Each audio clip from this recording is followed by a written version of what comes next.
Welcome to Bangkok, I'm Cal, and this is our weekly Thailand news update. Let's get started with Thailand's alcohol rules, which have been the subject of a lot of confusion online lately.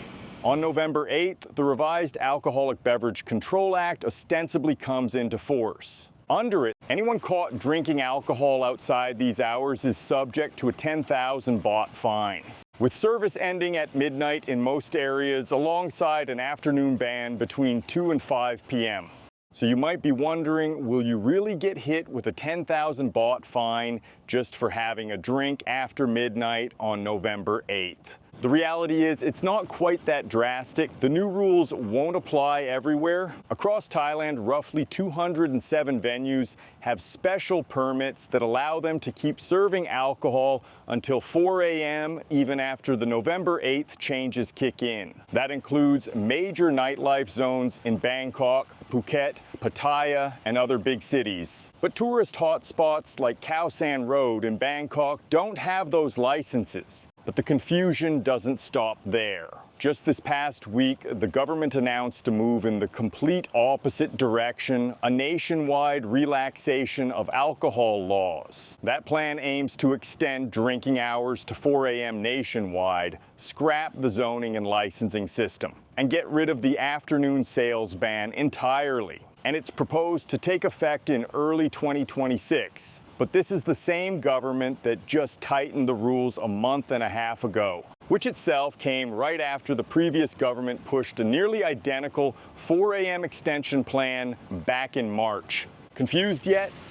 Now, if you're planning a holiday in the near future, my suspicion is that none of this will be enforced. Governments here love big announcements, but in reality, many policy shifts never make it past the talking stage, or they get rolled back within weeks or months. So don't panic or overthink it. That's just how things work in Thailand, and most of the time, it won't affect your trip at all. After all, those same midnight closing times have technically been in place for years, just with less harsh punishments. Yet if you go out, you'll quickly see that most nightlife spots are still open and serving drinks well past midnight. The rules may change on paper, but on the ground, things tend to stay the same. But in Thailand, it's always best to take a wait-and-see approach. So maybe avoid drinking that beer at 12:01 a.m. on November 8th to avoid being the guinea pig.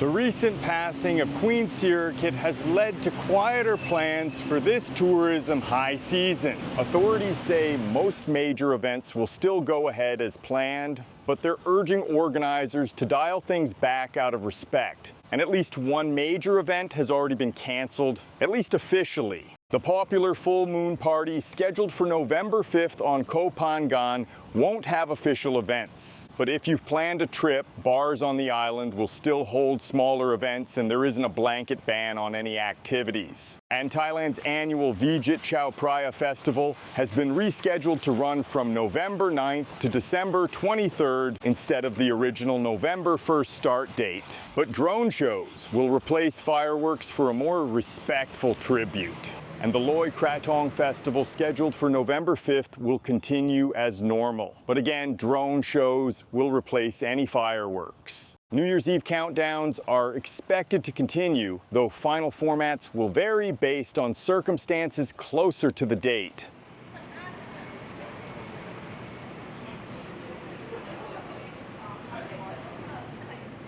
Scams can be a common issue here in Thailand, and one of the most prolific hustles made headlines this week.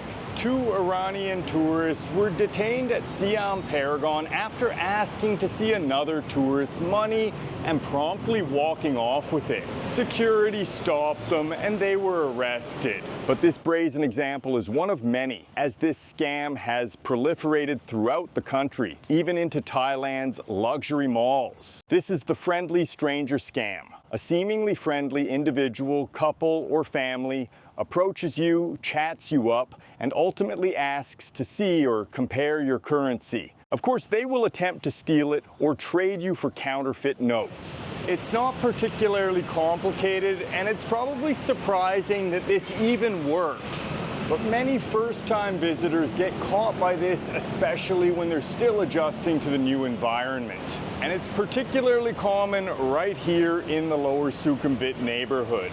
And there are many other variations of the friendly stranger scam. Sometimes they offer a miracle cure for baldness, weight issues, acne, or anything else they could possibly find to point out. And normally the perpetrators come from the Middle East or South Asia. Just ignore them and keep walking, and if you get caught in a scam, call the tourist police at 1155.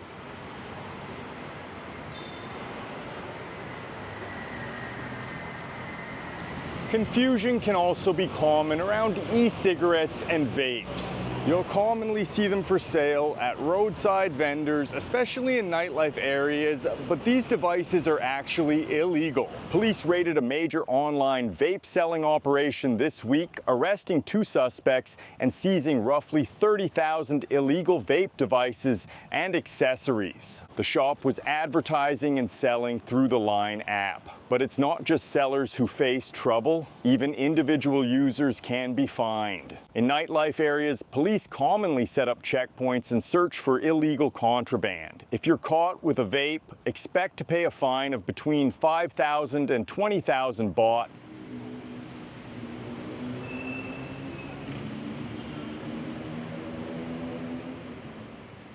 This past week, we had a health and safety issue with popular herbal inhalers. Several tested batches were just pulled for bacterial contamination, including one of the most commonly purchased brands called Hong Thai Formula 2. Authorities found contamination, including a soil bacteria that can cause respiratory infection. And there's a recall in effect. If you happen to have any of the specific brand of inhaler, check the batch number against the recall.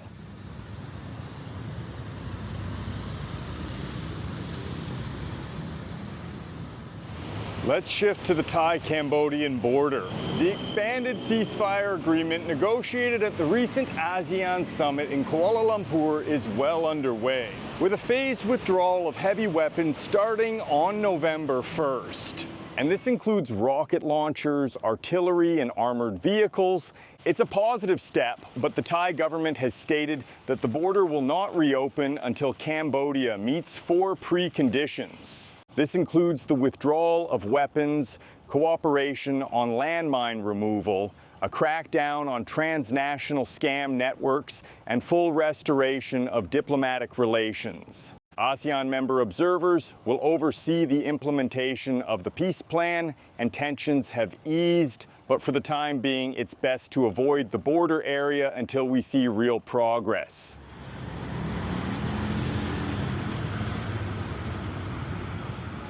In the southern islands, some foreign communities have been accused of creating expat enclaves using illegal business structures. It's led to a local backlash, and this past week, authorities raided a hostel on Koh Phangan accused of illegally being run by foreigners under a nominee structure, which is typically used to bypass foreign ownership restrictions by adding silent Thai partners. The crackdown is a reminder for anyone considering doing business in Thailand. The nominee system is technically illegal. Many agencies will offer to set up a company using the system alongside other illegal ventures. But if a crackdown occurs later, this is not an excuse. Foreigners who violate ownership laws risk prison time, a total loss of any investment assets, and blacklisting from Thailand. If you plan to do business, always consult with a legitimate lawyer and avoid any gray area or illegal structures.